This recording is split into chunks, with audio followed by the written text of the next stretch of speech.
It killed without orders because no one told it to wait. 2020, Libya, a forgotten war zone. Turkish forces deploy the cargo to a drone armed with autonomous capabilities. It locks on target, it attacks. No pilot, no direct command. No human, go ahead. This is the first documented case of autonomous weapon killing a person with no meaningful human control.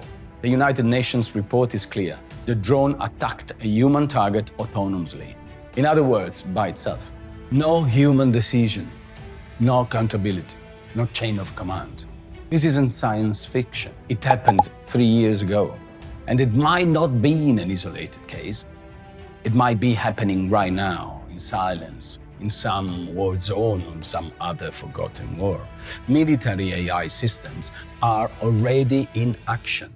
Governments are testing, tech giants are signing contracts. Weapons are being designed to make decisions on their own. They call it a closed loop.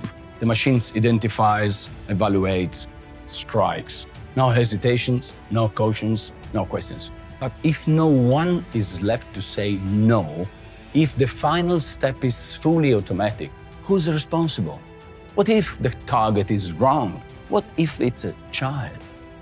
Automation is advancing everywhere. Autonomous cars, predictive healthcare, algorithmic justice.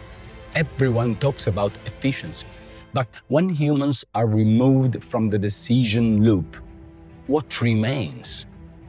Only by the act, brutal, fast, irreversible. In the end, the Cargo 2 drone did exactly what it was trying to do. And that's exactly why it's terrifying.